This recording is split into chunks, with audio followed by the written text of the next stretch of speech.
Okay, let's go ahead and do a different topic. Now we're getting harder on the topics. Unlike fractions. How can we add two unlike fractions?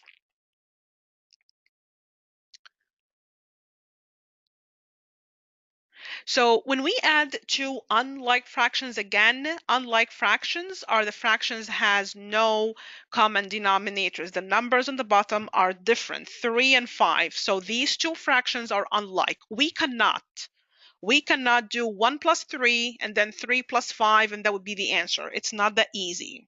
We have to get back to the step where we had been adding like fractions. We have to change one or two fractions so the problem has all fractions with the same denominator. To do that, I need to look at the numbers I have on the denominator, 3 and 5. I know 5 is not a multiple of 3. 3 times what is 5? Nothing.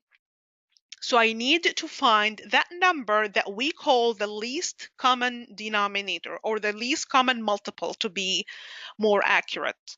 The least common multiple, you can get that manually. I'm going to show you the manual way, and then I'm going to show you later the way that you just get by doing more practice about your knowledge about numbers. You'll be able to just find that common denominator without doing the manual way. But I'm going to show you the manual way. If you have to use it as a last resort, you can do that. To find the least common multiple, I'm going to list all the multiples of both denominators, 3 and 5. I'm going to get the multiples by multiplying. 3 times 1 is 3. 3 times 2 is 6. 3 times 3 is 9. 3 times 4, 12. 3 times 5, 15.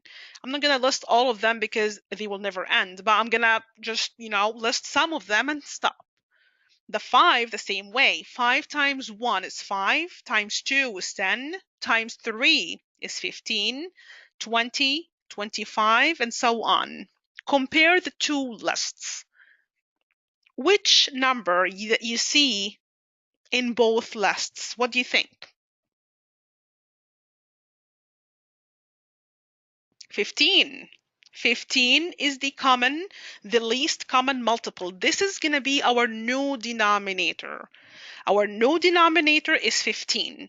Now we have to think about it so carefully because to get 3 to 15, we have to multiply 3 times what? 3 times what will give you the 15? I'm talking about the first fraction. I'm trying to change the first fraction to an equal fraction with a 15 in the denominator. 3 times what is 15? 3 times 5. Multiply times 5. Remember the very basic rule of fractions. If you multiply a number on the bottom, you have to do the same thing on the top. So you keep the same fraction balanced or having the same core value times 5. The first fraction then can be rewritten as 1 times 5 is a 5. 3 times 5 is 15. I did my goal on the first fraction. Now it has a 15 on the denominator without messing up the value of the fraction plus. 5 times what will give you 15? Times 3. So do the same thing on the top, times 3. 3 times 3 is a 9. 5 times 3 is again 15. At this point, if you look at the two equal fractions, they have the same denominators. I did change the unlike fractions to like fractions. They have the same value. So we're going to go ahead and apply our addition rules. Add the numerators and keep the denominator. 5 plus 9 is 14 divided by 15. Since 14 and 15, no common factors, it's proper fraction, then this is the answer. This is the sum of the two fractions that we started out with. Okay, let's do the second one. 7 over 12 plus 23 over 24. These are two unlike fractions. I'm not going to go ahead and add. I have to do something else to prepare my problem properly before I do operate the addition. So I'm going to look at the numbers. I'm going to decide in my mind what I'm going to do. Well, I noticed something special about my numbers. It's a gift given to me. 12 and 24. Isn't that 24 a multiple of 12? In that case, I have to only change one fraction, not both like the first problem. So if I multiply, 12 times 2 will give me the same denominator already there in the second fraction. So do the same. 2 and 2. And rewrite the first fraction. 7 times 2 will give you 14. On the bottom, 24. And look what the second fraction has, 24 in the denominator. So I'm ready now to add. The same rules, 14 plus 23 will give you 37 on the top, and 24 will stay. Think about, is it in simplest form? And the answer is no. This is an improper fraction. I need to change that to a mixed number form. So think about this fraction in terms of two other fractions. 24 over 24, that's a whole number 1. And then the leftover, you can figure it out by 27 minus 24 will give you 13 on the top and over 24. So your answer will be 1 and 13 over 24. On the first webinar, we did think about changing the improper fractions to a mixed number another way. We said how many times 24 goes into 37? Once. And then we figured out the leftovers, 13, and that becomes the new numerator. If you want to have a look at the first webinar, again, it's available on YouTube. Any questions about how to find the common denominators when we add unlike fractions?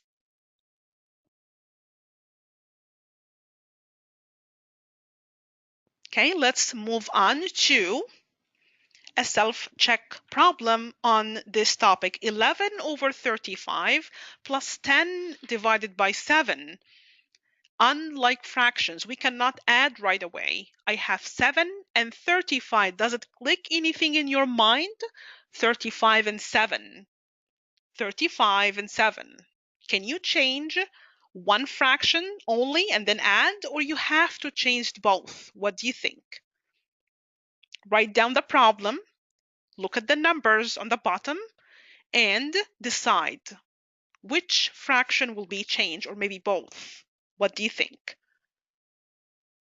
So again, we have unlike fractions. I'm going to use the feature I have on my numbers. 35 is a multiple of 7. That tells me I have only to change one fraction, not both. So this is half of the work only to be done. So multiply 7 times what to get your 35? 7 times 5. This is your knowledge of the multiplication table.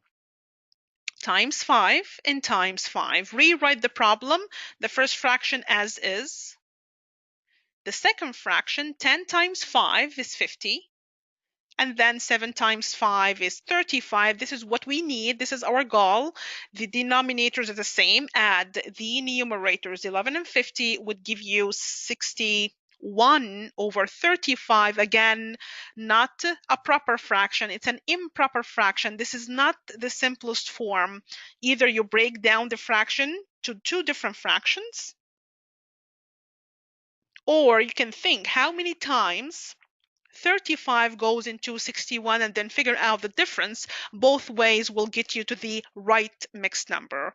So I can think of this fraction as 35 over 35. That's a 1, whole number 1. And then the leftover would be a 26 over 35. So the answer is 1 and 26 over 35. There's nothing common between 26 and 35. Then the answer would be, in this case, number D, 1 and 26 over 35.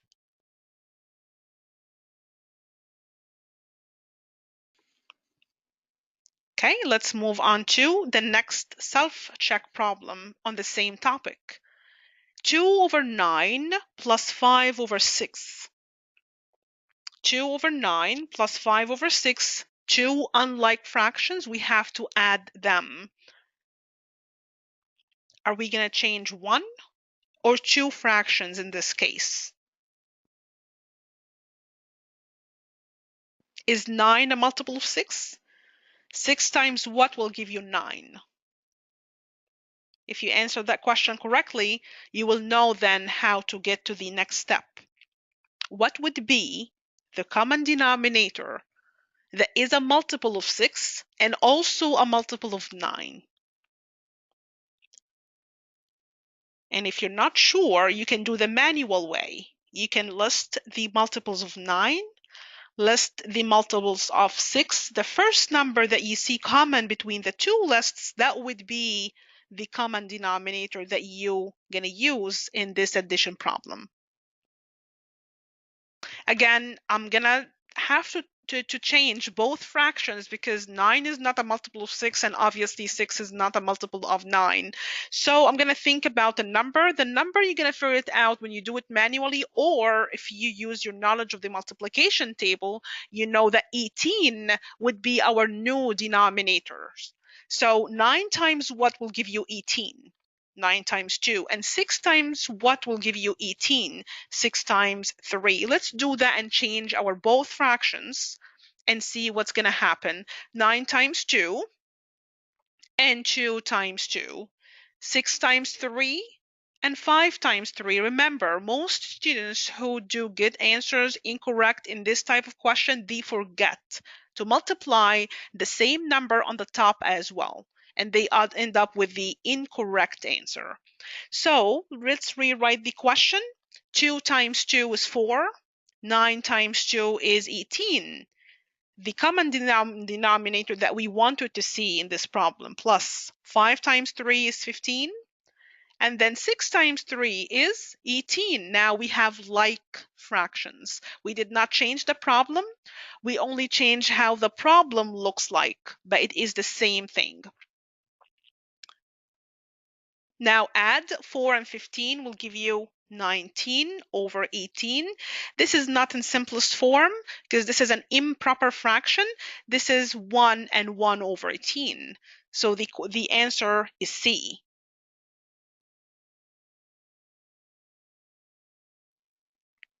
Okay, remember when you work with fractions, you need to, again, rewrite the problem neatly. You need to decide which way you're going to go. Everything you think about, or any step that you think is the right step, you have to answer the question why. Why do I have to pick 18 as a common denominator? Why I have to change my answer to a 1 and 1 over 18? If you are not able to give a reasoning for your upcoming step, it means that you either need to review the unit or maybe the step you are about to do is not the right step. It has to have a reasoning why.